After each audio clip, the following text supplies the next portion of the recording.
Halo, selamat pagi Sobat Millennials. Kembali lagi di Ngobrol Seru by IDN Times. Saya, jurnalis IDN Times, ini Suci. Tadi sudah 15 menit lalu sudah live karena ada kendala teknis. Seperti biasa, sinyal yang trouble ya. Jadi kita gabung lagi, ulang lagi. Nah, bagi yang baru gabung, jadi saya infokan, hari ini kita akan ngobrol seru bersama tenaga kesehatan yang sudah mendapatkan vaksin COVID. Nah, beliau merupakan Humas Rumah Sakit Kanker Darmais dan juga Humas Perhimpunan Rumah Sakit seluruh Indonesia, Bapak Anjari Umaryanto. Pasti Sobat Millennials penasaran kan bagaimana sih cerita atau pengalamannya setelah mendapatkan vaksin COVID ini. Oke, kita invite dulu ya Pak Anjari, semoga tidak ada kendala teknis lagi.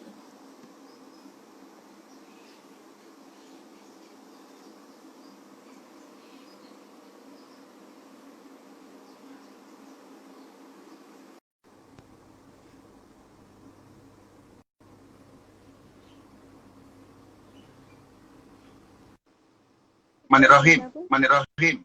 Bismillah. Halo, selamat pagi Pak.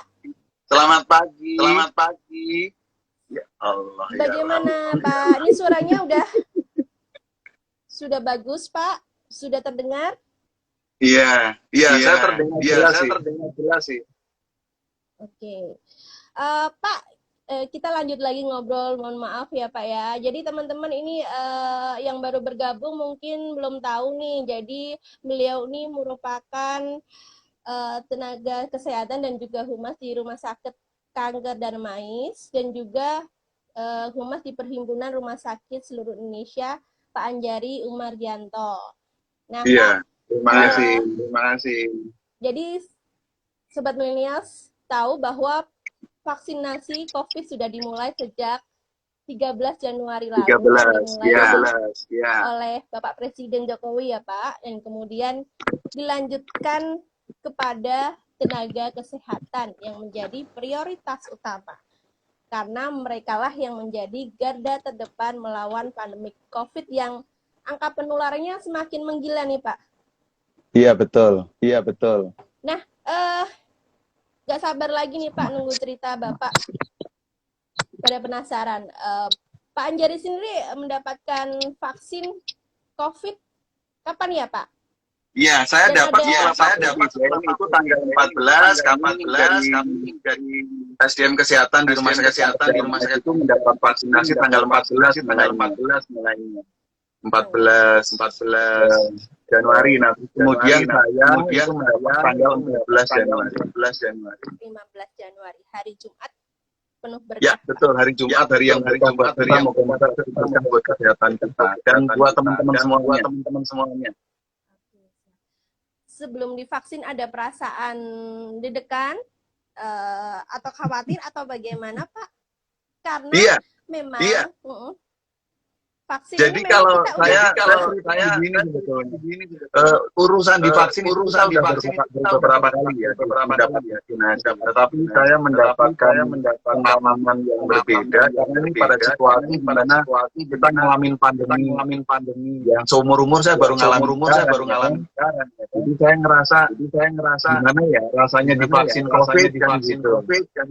Terus saya kedua membayangkan kalau masuk ke ya ada sensasi tersendiri kan gitu ya. Saya membayangkan ngeri aja kalau ada jarum masuk gitu.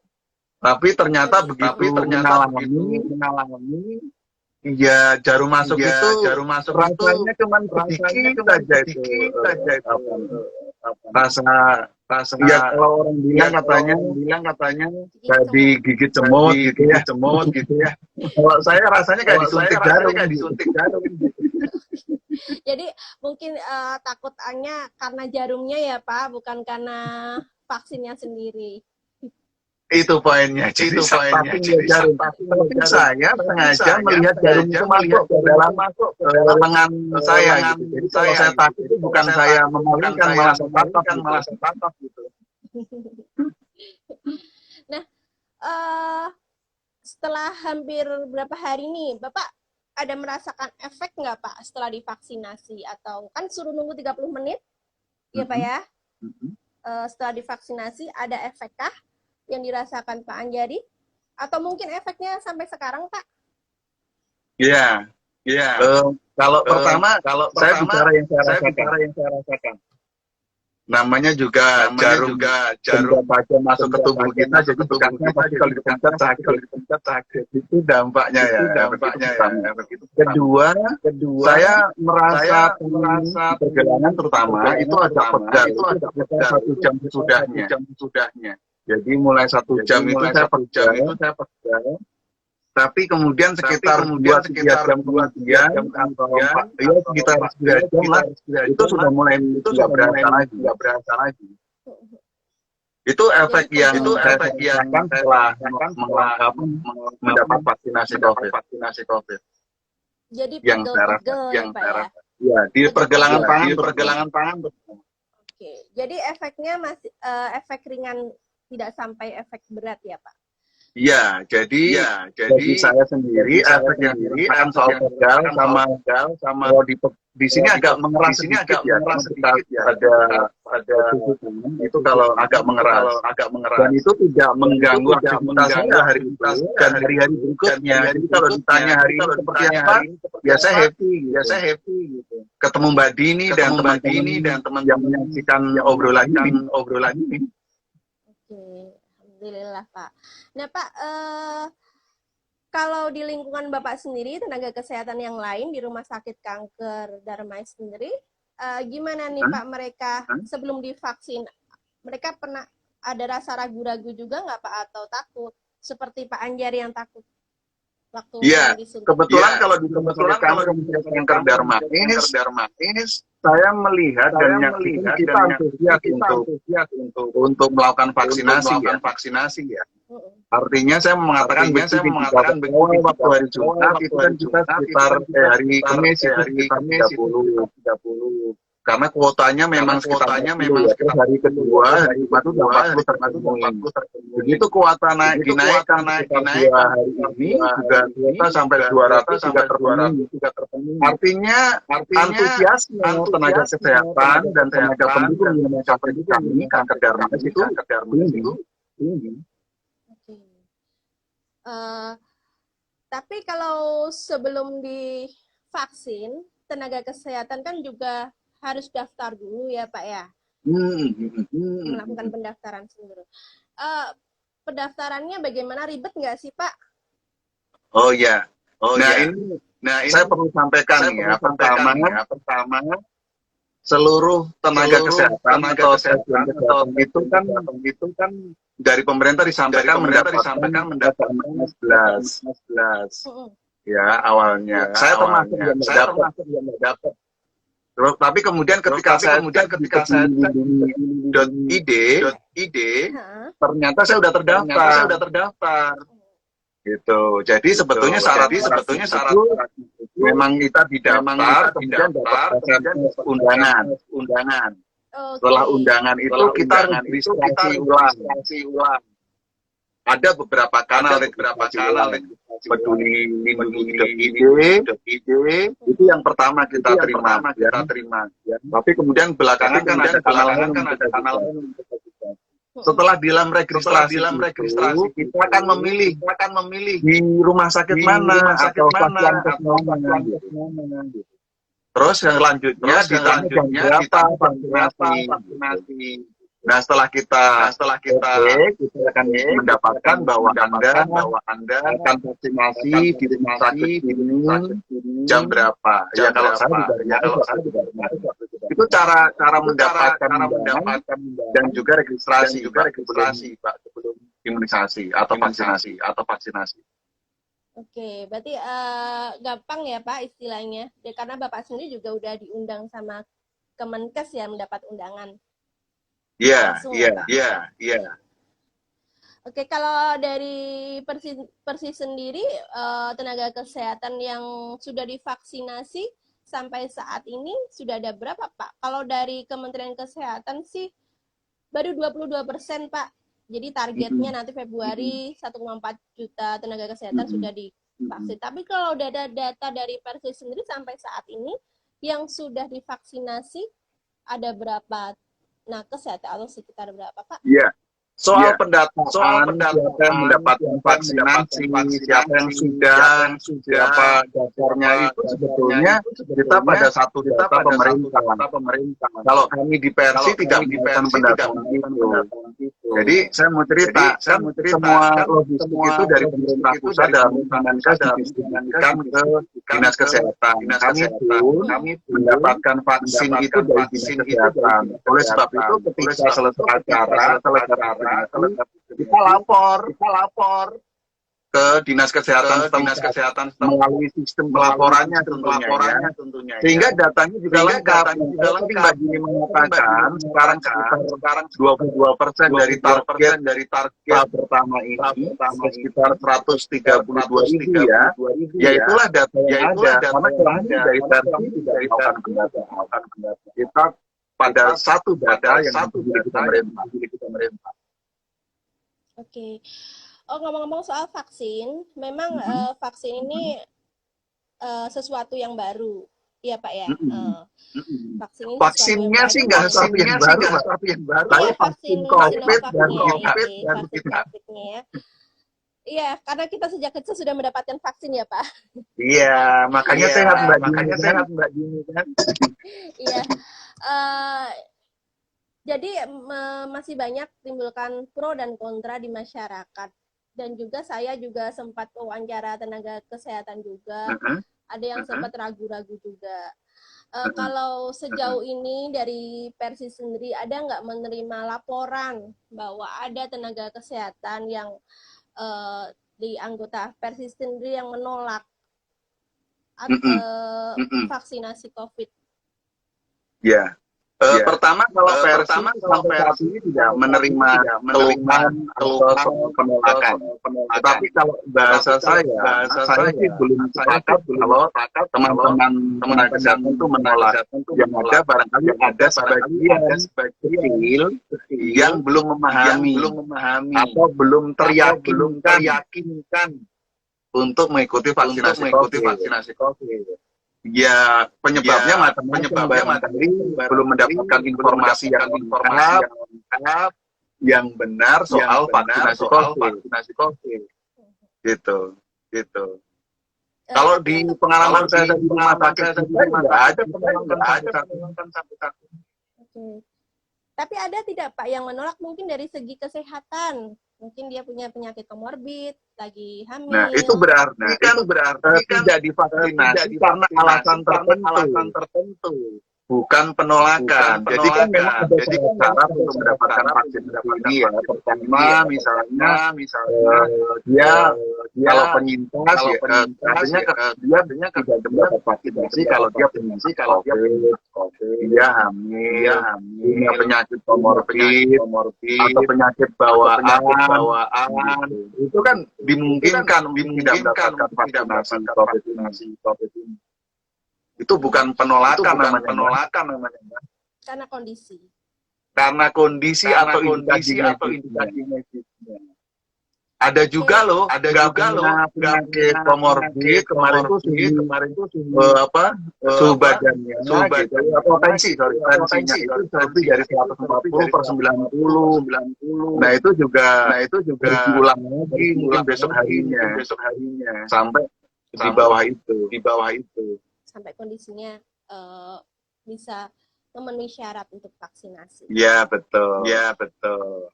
Tapi memang menarik sih Pak untuk vaksin COVID ini penerimaannya karena vaksin ini merupakan hak ya Pak ya, hak tiap individu. Kalau bagi saya sendiri, memandang vaksinasi COVID itu hak saya untuk hidup saya, untuk sebagai upaya pencegahan.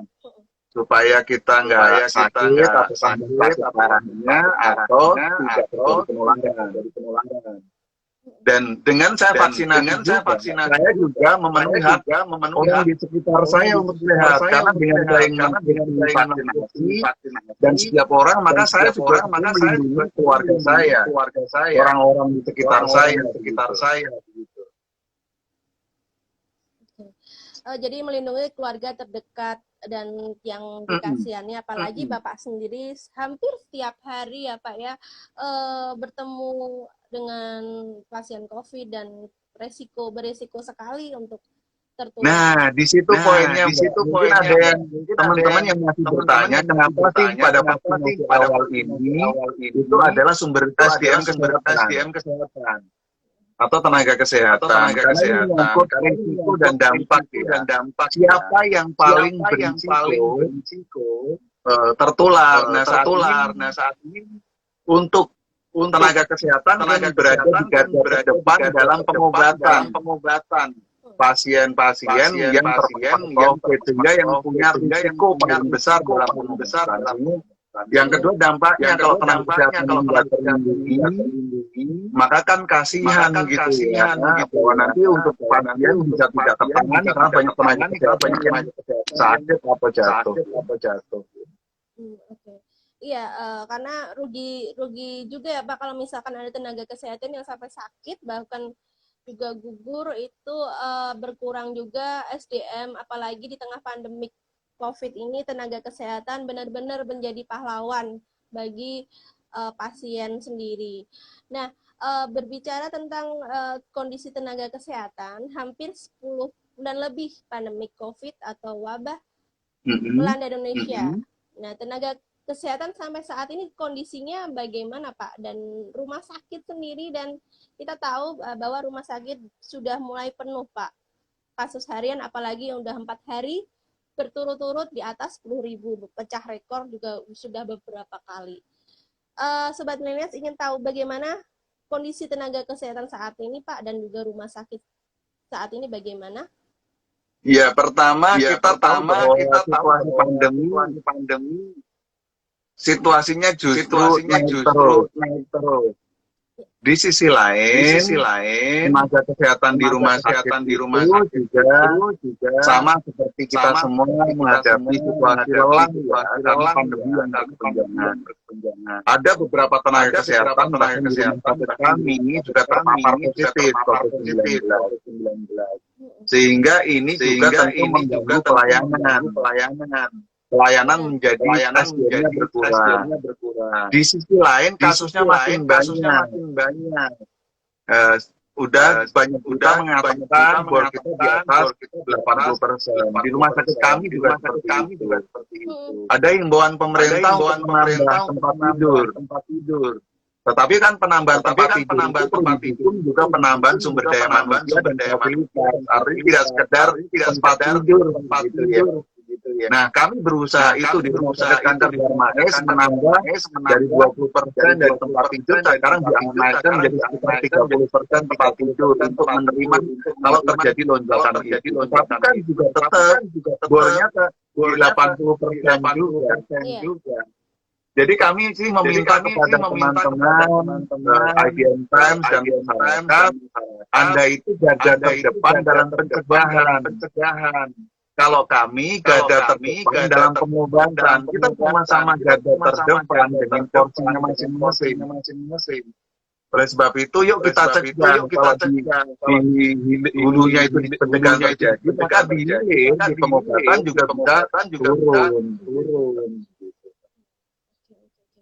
Iya, nih teman-teman milenial dengar sendiri bagaimana kondisi rumah sakit saat ini. Jadi tetap jaga protokol kesehatan ya, jaga pakai masker, jangan berkerumun, terus tetap kalau bisa sih di rumah saja, karena rumah sakit benar-benar seperti yang Pak Anjar sudah cerita, benar-benar sudah penuh. Bahkan saya juga menemui Pak wawancara juga dengan pasien yang kalau Mbak Dini wawancara, kalau kami sering mendapat permintaan pasien masuk. Iya, dan juga menolak juga Pak, karena kami tidak menolak. Artinya ada keseimbangan antara ketersediaan dengan permintaan. Ini yang perlu kerjasama kita, nggak ada menolak. Karena saking penuhnya ya Pak. Dan juga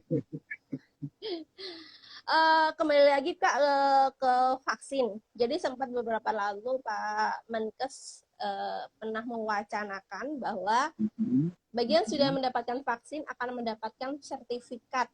Nah, sertifikat ini nantinya akan digunakan sebagai ganti PCR sebagai syarat bepergian. Kalau walaupun ini masih wacana sendiri, kalau menurut Bapak, pandangan Bapak sendiri bagaimana, Pak?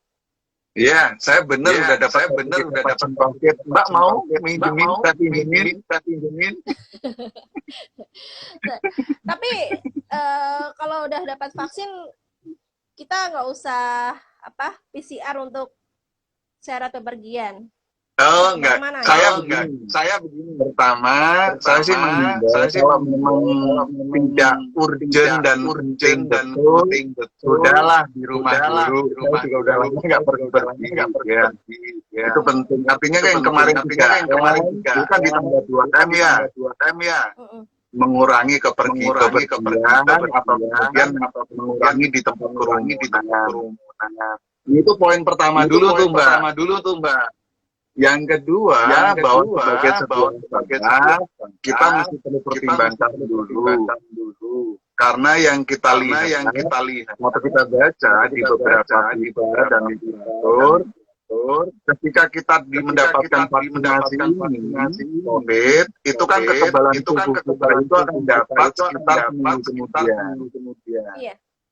Dan tidak ada jaminan kemudian, karena kan kita efikasinya 63%. Iya. Artinya masih ada peluang penularan itu. Kenapa kemudian setelah vaksinasi perlu 3M atau 5M itu. Nah, sehingga kalau kemudian sertifikat vaksinasi itu menjadi salah satu persyaratan perjalanan, kemudian tidak perlu PCR, rasanya perlu kita telah lagi. Seperti apa memang bukti di lapangan bahwa sertifikat vaksinasi ini memang mampu benar-benar bisa sertifikat yang menggantikan PCR itu sendiri. Kalau saya pribadi sih begitu. Jadi nggak habis disuntik vaksin terus bebas ya Pak ya, bebas jalan, bebas kemana. Jadi 3M-nya tetap harus disiplin. Tetap, iya benar sekali kata Pak Anjari. Berarti sobat milenial habis divaksin belum tentu kita langsung kebal kayak Batman ya Pak, atau mungkin Superman langsung super. Jadi enggak teman-teman. Jadi memang butuh waktu mendapatkan kekebalan itu. Kurang lebih 2-3 minggu, dan itu juga disuntik ulang lagi ya Pak ya. Kalau Pak Anjari dua kali. Dua kalinya kapan nih Pak? 2 minggu setelah suntikan pertama. Oke, 2 minggu. Semoga nanti tetap tidak ada efeknya juga ya Pak ya, dan juga yang amin. Sampai saat ini sih ya, kalau kita baca kan kemarin Komnas TV ya, Komisi Nasional, kejadian ikutan pasca Hinggi mengatakan ada 28 orang, dan itu sifatnya gejala ringan, efek ringan, misalnya tadi pegal, demam, terus apa ya, nyeri, suntikan, dan itu kemudian hilang itu juga kalau hari berikutnya, jadi tidak begitu dikhawatirkan lah. Oke. Pak, ini juga masyarakat juga masih abu-abu, ragu, takut dengan vaksin COVID ini karena apalagi banyak informasi yang beredar terutama di media sosial ya Pak ya. Seperti ada yang divaksin COVID terus meninggal atau mungkin sakit. Nah, mungkin Bapak Anjari bisa meluruskan atau bagaimana pendapat Bapak mengenai banyaknya hoax di media sosial tentang vaksin ini Pak? Ya, pertama Anda mendapatkan informasi, misalnya tadi Mbak bilang bahwa setelah divaksinasi saran saya Anda cek benar karena vaksin itu apa meninggalnya karena sebab lain. Yeah.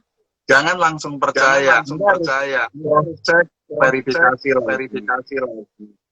Ya, jadi khawatir boleh, tapi hati-hati itu wajib. Ya, yang kedua, kalau kemudian verifikasi di mana? Ya verifikasi dari sumber yang memang dipercaya. Sumber yang dipercaya ada banyak, dari Satgas COVID atau dari Kementerian Kesehatan atau dari Pak ahlinya. Jangan semata-mata hanya dari satu sumber dan sumbernya pun tidak bisa dipercaya atau maka kita mesti mencari sumber. Nah, saya sih berprasangka baik bahwa orang yang khawatir itu karena belum memahami itu. Bukan niat dia kemudian untuk menyebarkan berita yang hoax tadi atau bohong. Nah, jadi saran saya sih sebanyak mungkin cari informasi. Di sisi kita, dari anti hoax, atau kemudian pemerintah atau masyarakat terus kemudian mengedukasi tanpa bosan. Karena memang komunikasi itu nggak bisa sekali dua kali. Kalau ditanya berapa kali yang ideal, Pak, ya sampai dia paham. Mbak Dini sekali dikasih tahu. Tapi mungkin temannya Mbak Dini perlu 5 kali dikasih tahu baru paham. Iya kan? Jadi harus keputuskesabaran. Meskipun ada golongan dan ini kecil menurut saya. Udah dikasih tahu berkali-kali tetap aja nggak paham. Itu berarti niatnya yang perlu diluruskan. Ngeyel istilahnya Pak ya. Oke, itu jadi emang harus benar-benar disaring Pak, apalagi saat ini media sosial udah benar-benar seperti apa, menginformasinya benar-benar tidak terbendung ya Pak ya. Jadi apalagi masyarakat takutnya langsung memakan informasi itu mentah-mentah. Nah, maka moga-moga IDN Time termasuk media yang ikut memerangi itu. Saya kenalnya IDN Time sih begitu. Dan kami terima kasih sudah membantu meluruskan berita itu. Siap. Pak, ada pesan untuk masyarakat terkait vaksinasi COVID ini Pak, karena kan untuk mencapai kekebalan harus 70% ya Pak, mencapai kekebalan harus 70% warga Indonesia yang harus divaksinasi. Mungkin ada pesannya untuk masyarakat terkait vaksinasi COVID-19 ini Pak? Ya, bukan pesan. Kalau pesan itu kayak orang tua dan anak. Saya ini sama-sama milenial, jadi saya mengingatkan dan ada 3 yang mau saya sarankan. Pertama, kalau memang nanti teman-teman mendapatkan kesempatan untuk vaksinasi, jangan ragu untuk segera daftar, registrasi dan vaksinasi. Karena secara kesehatan sudah mendapatkan izin dari BPOM dan sudah teruji 63 atau 65%. Yang kedua, secara syar'i MUI Majelis Ulama sudah mengeluarkan fatwanya bahwa ini halal dan suci. Jadi kalau misalnya sudah kesempatan, vaksinlah, jangan ragu. Yang kedua, bukan segalanya, tetapi mesti didukung oleh perilaku yang sehat. 3M, memakai masker, sabun, kemudian juga menjaga jarak, mencegah supaya tidak kerumunan dan jangan pergi dulu ya. Yang ketiga, jangan lupa bahagia. Apalagi di akhir pekan, jangan lupa bahagia bersama keluarga maupun orang-orang tercinta. Siap. Itu saran dari Pak Angga nih teman-teman yang digarisbawahi, tetap jaga protokol kesehatan dan ingat vaksinasi COVID itu bukan segalanya atau akhir dari pandemik ya Pak. Dan tentunya yang perlu kita lakukan agar selalu bahagia karena dengan bahagia. Oke, siap Pak. Pak sudah hampir 30 menit tidak terasa kita ngobrol bersama. Terima kasih atas waktu Pak Anjari telah berbagi dengan kita. Terima kasih kembali kesempatannya. Semoga dengan ngobrol ini teman-teman milenial lebih melek lagi dan lebih paham lagi dan nantinya tidak ragu dan takut untuk divaksinasi COVID sehingga nantinya Indonesia bisa mengakhiri COVID ini, Pak. Oke, Amin, Pak alhamdulillah, Anjari, alhamdulillah. terima kasih Pak waktunya. Nanti lain Terima kali kasih kita kembali, akan Mbak ini, kesempatan Aidentans dan para kaum milenial semua. Salam sehat, sehat Indonesia. salam. Sehat Indonesia. Oke, salam sehat Pak. Terima kasih Pak Anjari. Selamat. Assalamualaikum. Sampai ketemu lagi Pak. Sehat-sehat Waalaikumsalam terus ya Pak. warahmatullahi Salam juga untuk tenaga kesehatan. wabarakatuh. Tetap semangat dan terima kasih Pak. Semangat, semangat. Assalamualaikum. Waalaikumsalam.